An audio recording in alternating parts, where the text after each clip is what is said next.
I'm sitting here with Peter Suneson from Walking Mountains. Last week he brought us so many great tips about hiking, and today we're going to get a little more into that on what to bring and how to prepare to get out there and enjoy the wilderness. Absolutely. So hiking season is just around the corner. Our guided backcountry and half-day hikes will start at the beginning of June, but people are already getting out on the trails, and I thought we would.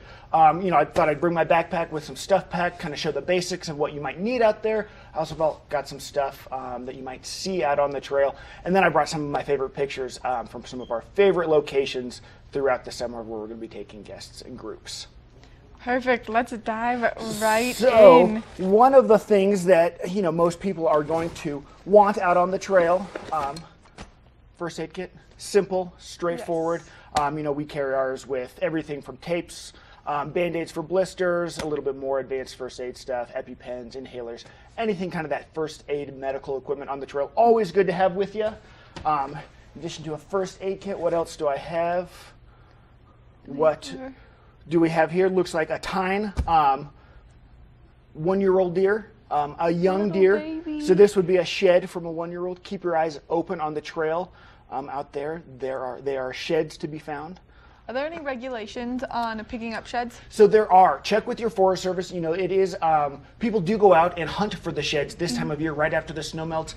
The Forest Service does ask you to stay off or stay on the trail during certain times of the year. Check with them for those regulations, because people spreading out in the backcountry can scare those deer and disturb their young. So exactly right. Yeah, definitely check with local landowners, property owners for those kind of regulations. What else do we have in here? Looks like a rock. If you look pretty carefully, you might see some little pores in there. That's actually a chunk of a dinosaur bone.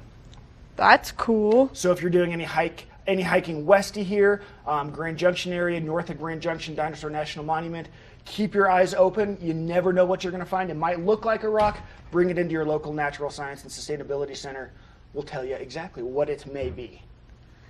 I'm gonna go hiking just so I can look for dinosaur bones. Exactly. What else do I have in here? Oh, a little baby skull. Little skull. Looking at the teeth, we see some molars back in there. We also see some spots where some canines would have been. What that tells us is that we're looking at the skull of an omnivore. About this size, we're generally going to be thinking raccoon. Oh. So, raccoon skull.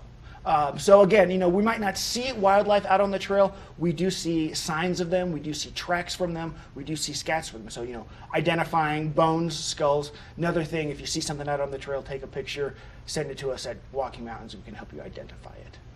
And people should leave these on the trail. They should not pick them up. Absolutely. It's give and take. Generally speaking, we do want to leave things on the trail, kind of back to that leave no trace ethic that we talked about yesterday.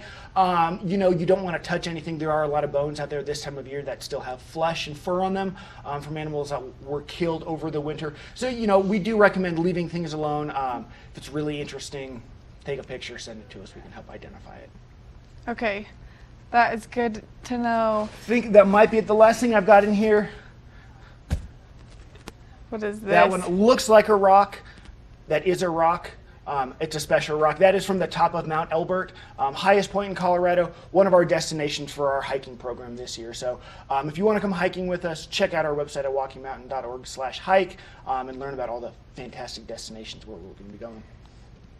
Yeah, we were just looking at some hiking pictures, so if you want to explain to us, Perfect. This is absolutely beautiful up there. This is Mystic Island Lake. So this is a little lake tucked into a cirque behind Lake Charles. So this is out of Eagle, about a 6.5-mile hike into the lake, one of our destinations in August. Here is Gore Lake out of East Vail, another one of our longer trips, high elevation alpine lake. It's long and hard to get there, but obviously gorgeous. This is the little ghost town of Interlaken. This is on the Colorado Trail on the San Isabel National Forest. So this is down in the Twin Lakes area. The late 1800s, that was a swanky lakeside resort. Now it's kind of a ghost town.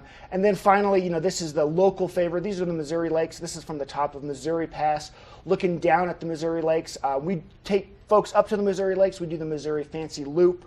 And spend a lot of time in that area. And then this is one of my favorite hikes. This is Deluge Lake.